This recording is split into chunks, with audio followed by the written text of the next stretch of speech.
My name is Sherry Malley, and I'm with the Justice Coalition and a member of the Illinois Coalition for Human Rights. We are here today because of the findings from the UN Commission of Inquiry, finding that Israel is committing a genocide.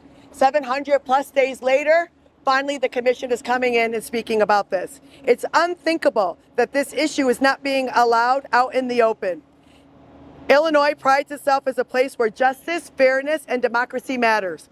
Yet when it comes to the only bill in Springfield that makes a real difference on this issue, House Resolution 2723, our leadership has chosen silence over debate. Let's be clear, this is not a symbolic effort. HR 2723 has the backing of 17 co-sponsors in the House and 10 co-sponsors in the Senate. This is a broad base of support that reflects the voices of the people across our state who want to see Illinois stand on the right side of justice.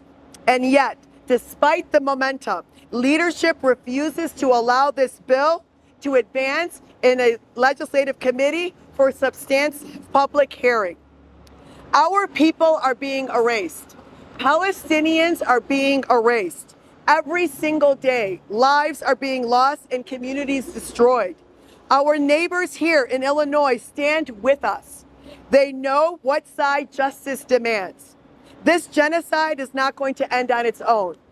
It's going to require action. It's going to require courage. And it requires every means of peaceful resistance available to us. That is why today we call on President Harmon and Secretary Welch to do the right thing. Stop burying this bill. Allow it to move forward. Give Illinois a chance to stand for free speech, for human rights, and for the values we claim to hold dear.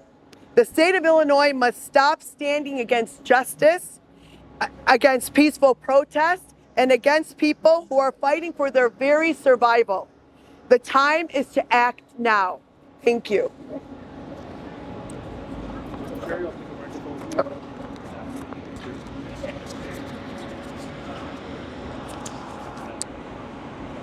Good afternoon, everyone. My name is Ahmed Rahab, the Executive Director of the Council on American Islamic Relations here in Chicago, known as CARE Chicago. The state of Illinois was the first to allow an anti-BDS law to go on the books, and it has to be the first state to go on record to correct this historical wrong. What we are talking about here is the freedom of speech, freedom of assembly, and freedom of conscience that's afforded to all Americans, including their corporations, including how they do business, as enshrined in our Constitution. And the reason why this Orwellian law was passed onto the books to begin with is because of pressure from special interest that is puppeteered from foreign governments. That is a fact, and it's on the record. That is a slap to the face of every free, red-blooded American. And that is exactly what we have to correct. The United Nations Special Commission of Inquiry, just this last Tuesday, as was mentioned, found that Israel, the state of Israel and its government, is guilty of committing genocide with intent. And they implicated the head of government, Prime Minister Benjamin Netanyahu, and several others as well, and mentioned many details of how this genocide is playing out. They're not the first. They come at the tail end of a long string of very credible, third-party, neutral entities that have determined that this is a genocide. These include human rights groups, medical rights groups, international non-government bodies, and many more, including different countries around the world. So we are calling, as was mentioned, on President Harmon and Speaker Welch to do the right thing and not allow this bill to die in rules.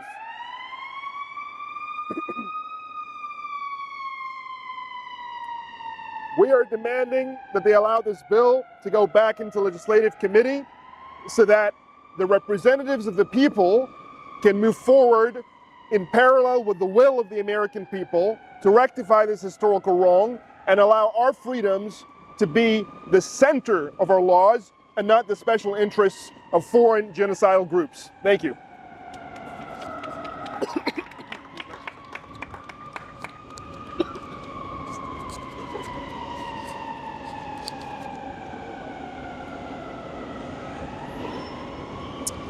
My name is Matthew Schlerf, and I'm here today as a member of Jewish Voice for Peace Chicago and the Illinois Coalition of Human Rights.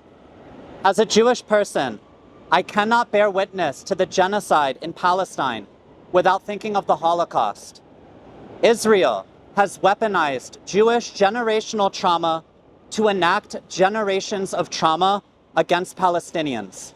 Israel has destroyed entire bloodlines in Gaza in the name of Jewish safety. Now the world is waking up to Israel's lies and speaking out against Israel's war crimes in Palestine. I will now briefly list statements from mainstream Jewish American leaders who are speaking out against Israel now in support of Palestine. A few weeks ago, Rabbi Dr. Ismar Shorsh, Chancellor Emeritus of the Jewish Theological Seminary and a Holocaust survivor, called on Jews to speak out on Israel's assault on Gaza and the West Bank. Rabbi Shorsh said, and I quote, "By raising the ethical constraints that need to be imposed on the Israeli government, we are defending Judaism." Jeremy Ben-Ami, founder and executive director of J Street, has said that he will no longer argue with people saying that Israel is committing a genocide and will no longer defend the indefensible. Yesterday, Senator Bernie Sanders said, and I quote, "The intent is clear, the conclusion is inescapable. Israel is committing a genocide in Gaza." Last month, Governor J.B. Pritzker, the highest-ranking Jewish official in the state of Illinois, issued a statement endorsing efforts to block U.S. weapons to Israel. Today, in light of these statements and the growing concern of the American people, we call upon the Illinois legislature to pass the Illinois Human Rights Advocacy Protection Act. We call upon Illinois Senate President Don Harmon and Illinois House Speaker Chris Welsh to move this urgent and popular legislation to committee. Let our elected officials vote on this important matter. The good people of Illinois do not want to shield Israel from its war crimes any longer at the expense of our tax dollars and at the expense of Palestinian lives and Palestinian dignity. Thank you.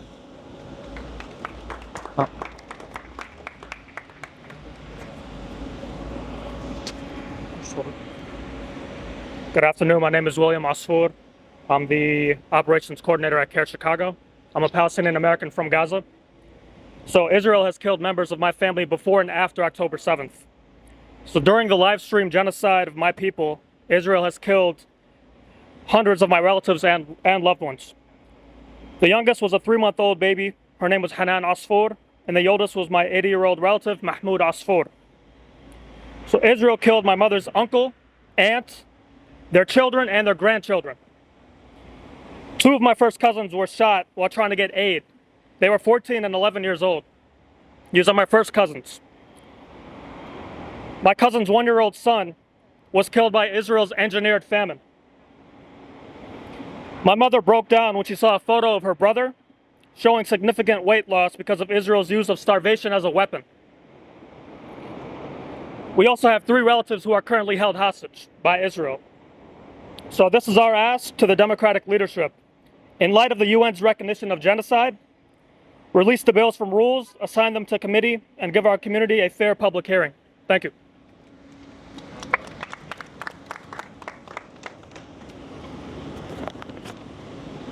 Good afternoon. My name is Nida Sahouri, the chairwoman of American Muslims for Palestine. I'm here to represent also ILCHR. For the past nearly 2 years, AMP Chicago and the Coalition for Justice in Palestine and many other solidarity movements have been out on the streets on almost weekly basis demanding for an end of the genocide in Gaza. Chicago City, along with many other cities around the state, passed symbolic resolutions calling for ceasefire in Gaza.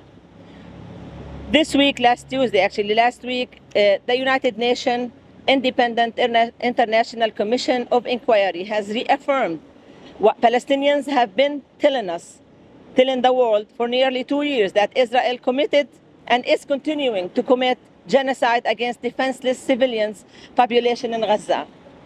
Illinois leaders should no longer turn away from the cries for help coming from Gaza, nor from the voices across the state. From Chicago to Carbondale, from the suburbs to the campuses, our communities have spoken with one voice. We will not be silent in the face of genocide. 10 years ago, Governor Rauner signed the anti-boycott law. The law has limited the ability of the people of Illinois to act according to their conscience and their values. For a decade, it has stood in the way of those who believe in peaceful protest as a tool for change. History shows us that boycott is not an act of hate. Boycott is an act of principle. Boycotts have been used in the civil rights movement. They were used to help bring an end of apartheid in South Africa. They are a long-standing, non-violent ways for people to call for justice. And today, they are being used to call for freedom, dignity, and human rights for Palestinians. It is time for Illinois to honor that tradition. It is time to repeal this law. By doing so, our state can send a message that it listens to its people, that it respects the right for peaceful actions, and that it stands on the right side of history. We ask our leaders to hear us, to hear this call from Gaza, from our communities, and for the value we want our state to represent, and for our state to stand at the right side of history. Thank you. Senator Guzman. Hi there, everyone. I'm State Senator Graciela Guzman. I proudly represent Illinois' 20th District. I'm also a proud sponsor of the Human Rights Advocacy Protection Act in the Senate.